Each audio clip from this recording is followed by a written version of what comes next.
Para muhibbin rahimakumullah, Al-Hadithul Khamis wal Ishrun, hadis yang ke-25 dari 40 hadis.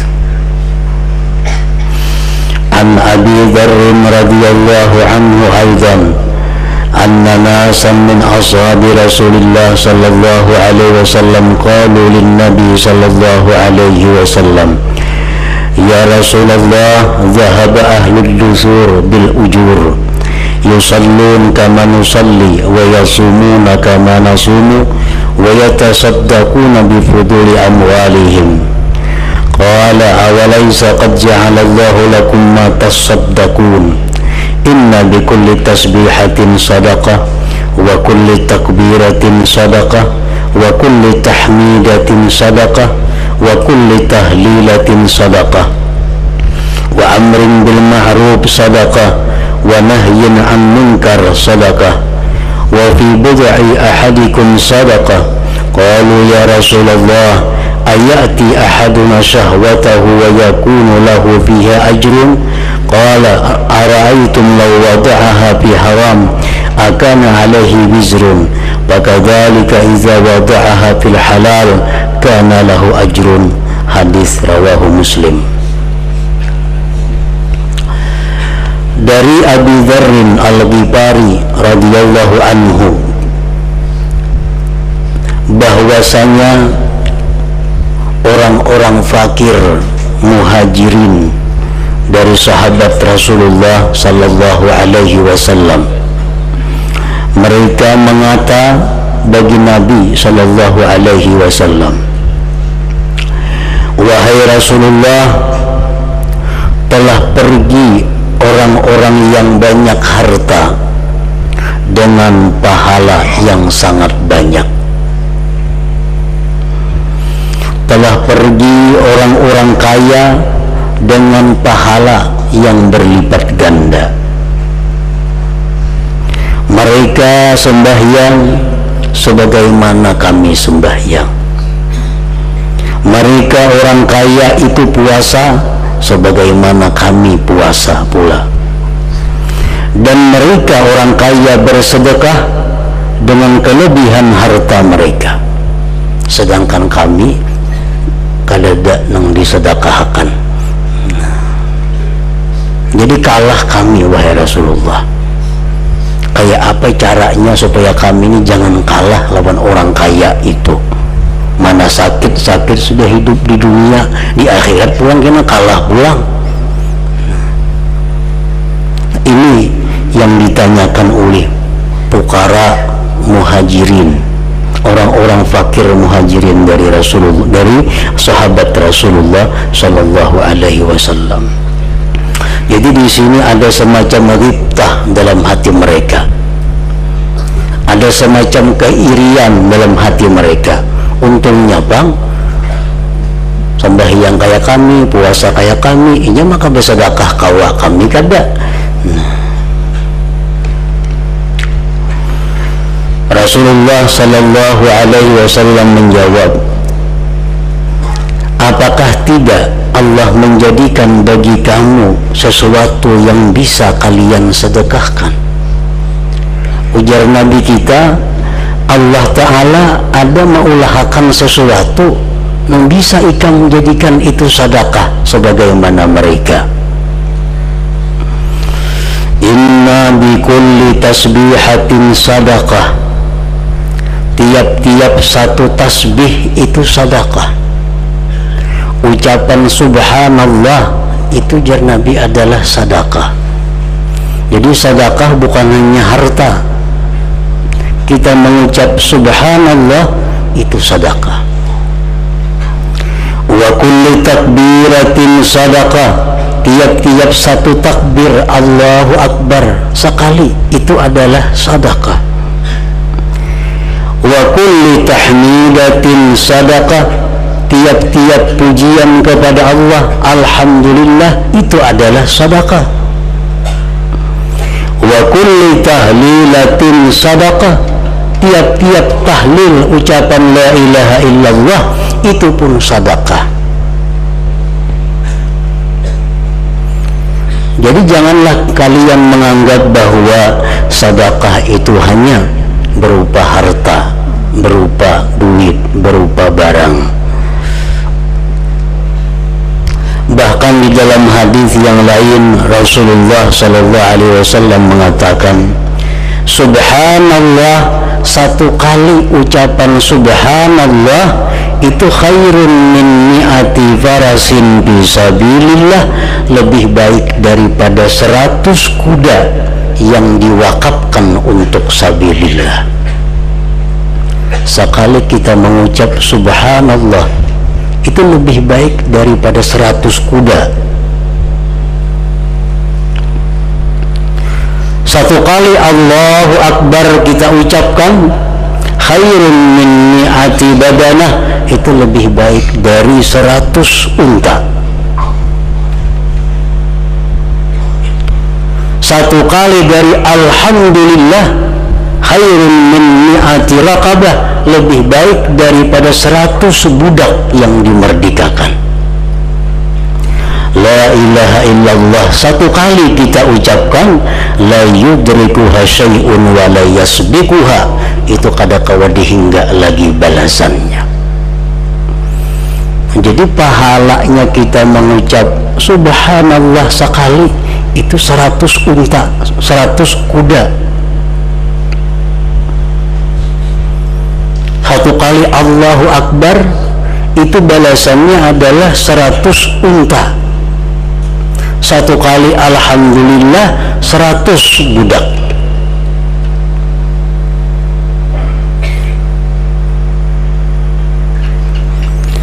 Allah subhanahu wa ta'ala berfirman, innama tuwaffawna ujurakum yaumal qiyamah, hanya saja ditunaikan balasan kalian itu di hari kiamat kaina.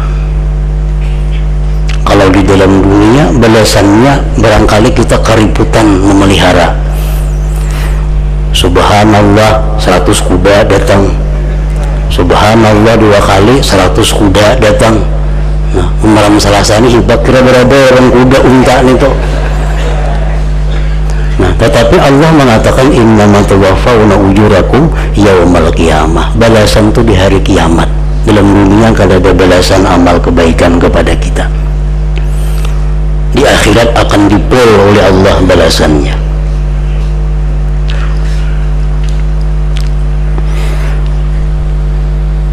Ini Nabi menyampaikan agar orang-orang fakir, orang-orang miskin itu jangan merasa kalah kepada orang kaya.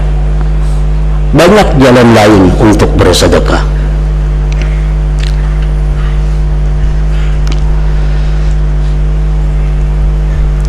Wa amrin bil ma'ruf sadaqah, menyuruh kebaikan itu sedekah.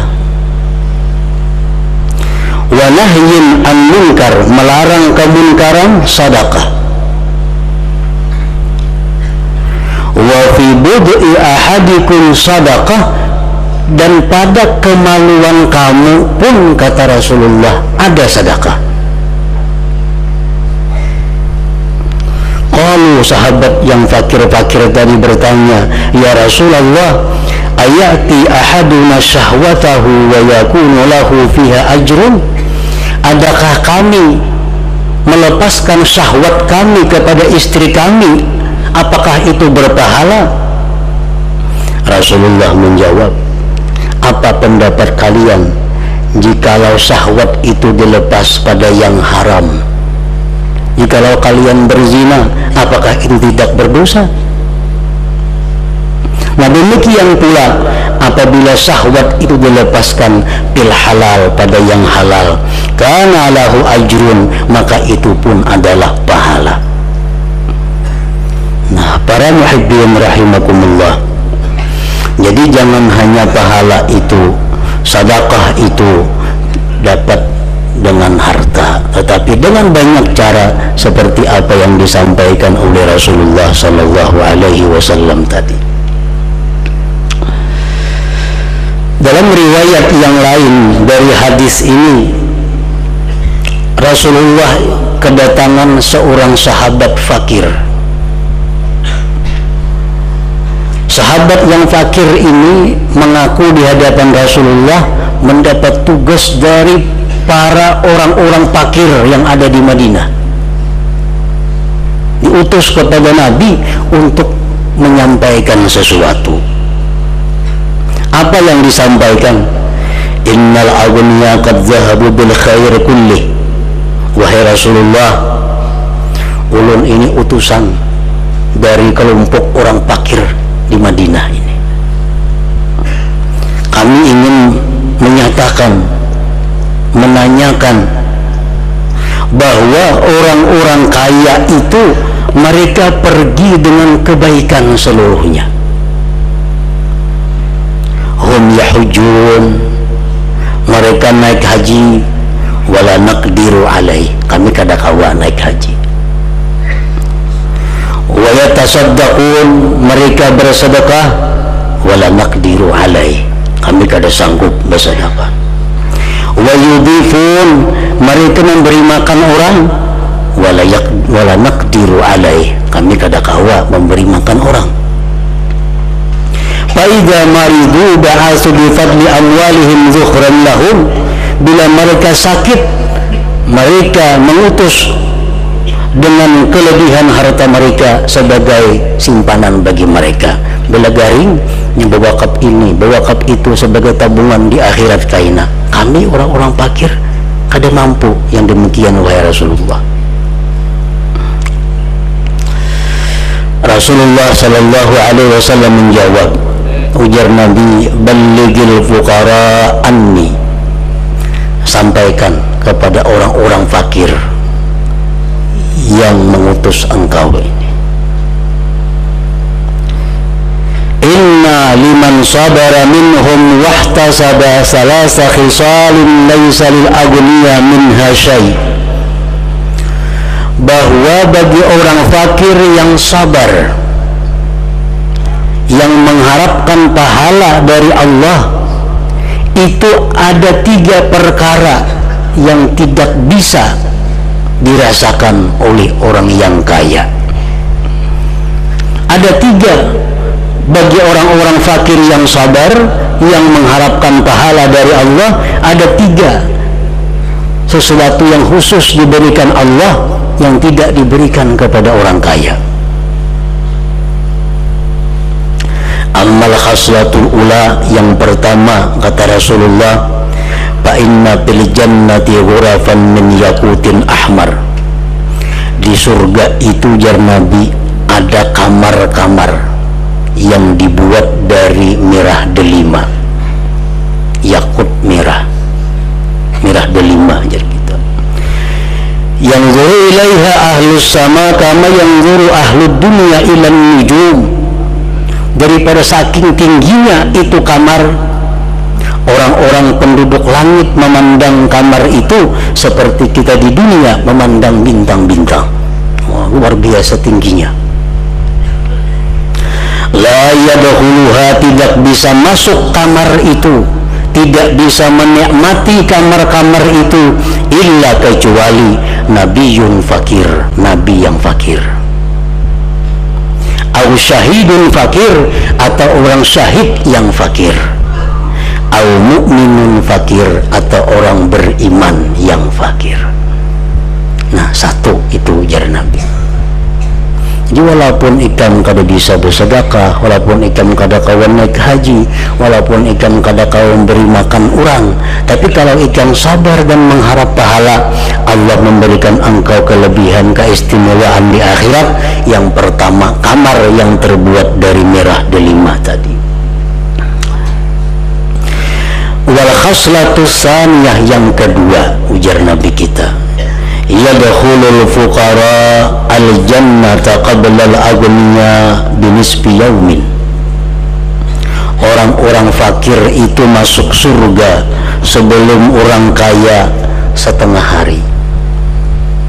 Tadahulu orang fakir masuk surga setengah hari. Setengah hari di hari kiamat itu 500 am, 500 tahun dunia lawasnya. Ini 500 tahun sudah orang pakir inya kunyuk-kunyuk di surga, hanyar di tangan yang sugih-sugih itu ke surga. Habis sama ngejajakinya sudah surga.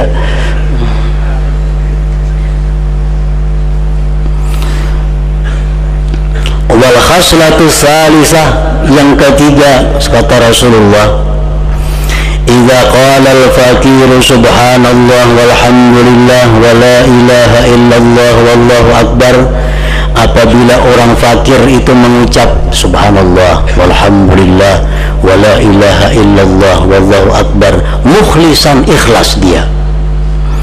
Wa qala al-ghaniyyu mithlu dzalik, orang kaya berkata seperti itu juga, subhanallah tadi juga orang kaya, lam yalhaqil ghaniyyu bil faqir fi fadlihi wa tada'u bis sawab wa in anfaqal ghani maha asyrata alafi dirham.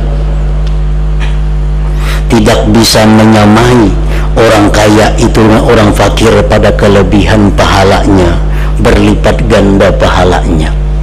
Jadi orang mukmin yang fakir mengucap sekali subhanallah, orang kaya satu kali subhanallah, pahalanya beda. Punya orang kafir berlipat, punya orang fakir berlipat ganda. Sekalipun orang kaya itu sambil mengucap subhanallah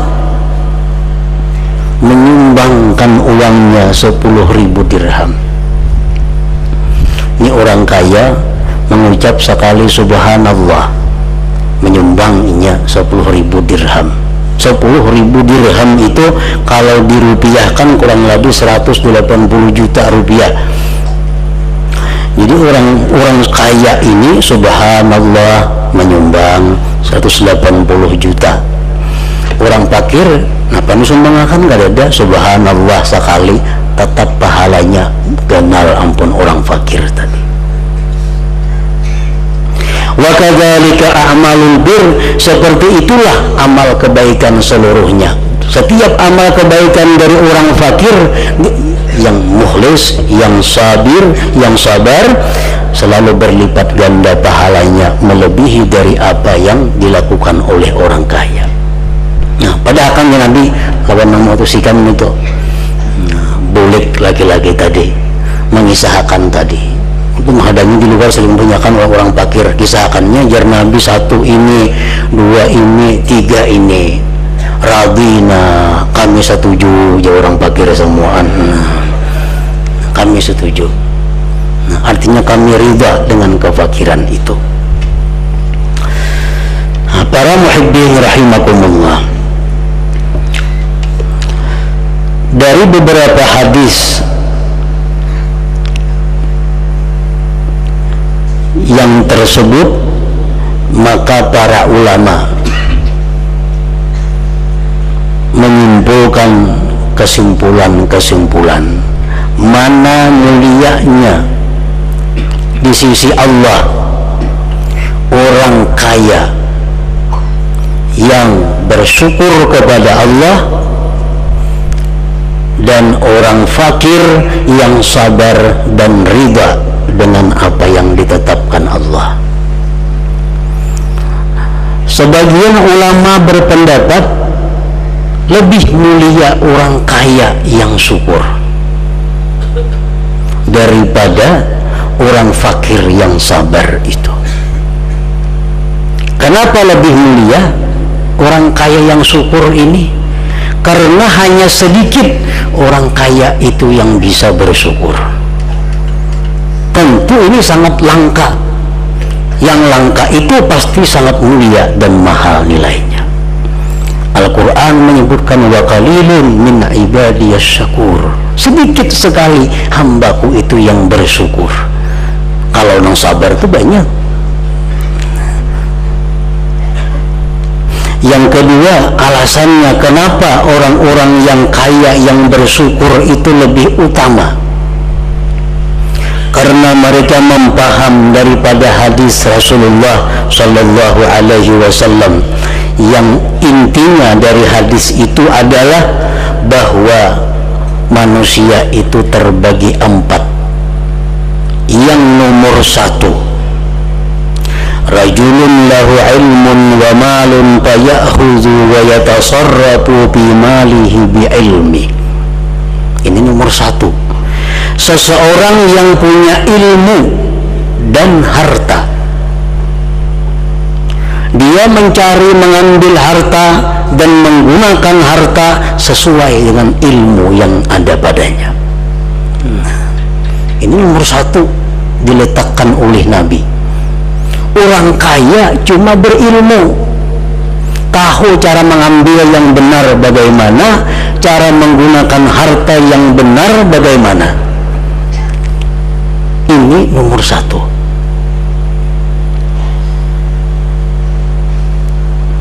Yang kedua, rajulun lahu ilmun wa la mala lahu lakin lahu niyyatun salihah. Yang kedua, seseorang punya ilmu tapi kada punya harta. Ilmunya ada tapi orangnya fakir,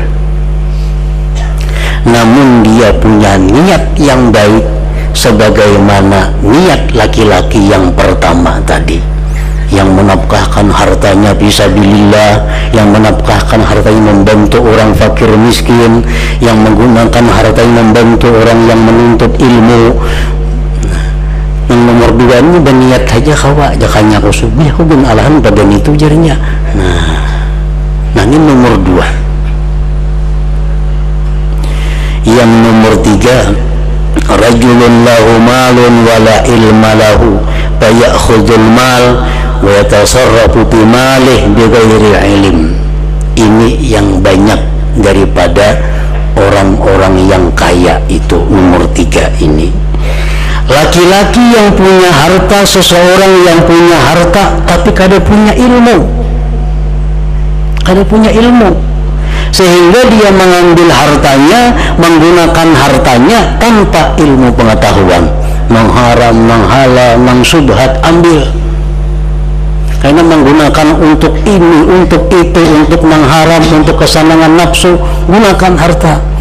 Nah ini nomor 3. Nah ini yang kebanyakan daripada orang kaya. Yang pertama tadi disebut Tuhan sedikit sekali, dia kaya namun punya ilmu, lalu dia mengambil harta, menggunakan harta sesuai dengan ilmu. Yang keempat, rajulun la mala lahu wa la ilm lakin lahu niyatun sayyi'ah. Yang keempat ini mana sudah kada punya harta, kada punya ilmu, niatnya pulang buruk, niatnya jahat.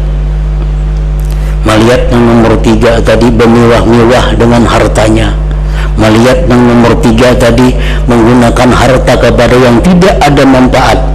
Mungkin nomor 4, jika aku sugih wani pada ingin lakukan itu. Nah ini nomor 4. Ini kebanyakan orang-orang fakir kaum muslimin, kada punya ilmu dengan kefakirannya. Para muhibbin rahimakumullah, jadi kesimpulannya bahwa kalau kita dikehendaki oleh Allah menjadi orang kaya, tidak bisa kita menolak. Kalau kau menolak, Allah menghendaki kita kaya, kita guringin dia tadi orang rezeki. Kalau kau ditolak, tinggal lagi apa? Ilmu untuk menunjang agar harta yang diberikan Allah ini sesuai dengan keridaan Allah. Yang sugih-sugih nih, supaya menuntut ilmu, dan menuntut ilmu itu kadang mengurangi harta, bahkan memberkati harta.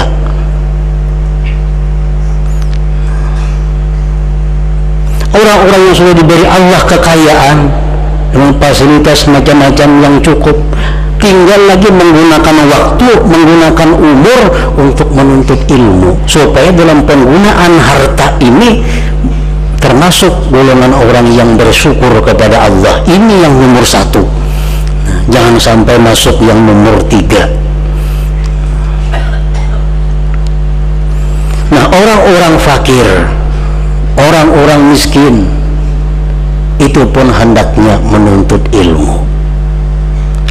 Untuk ilmu kada ada iurannya. Ada iuran seminggu sekali 10.000, kada ada, gratis.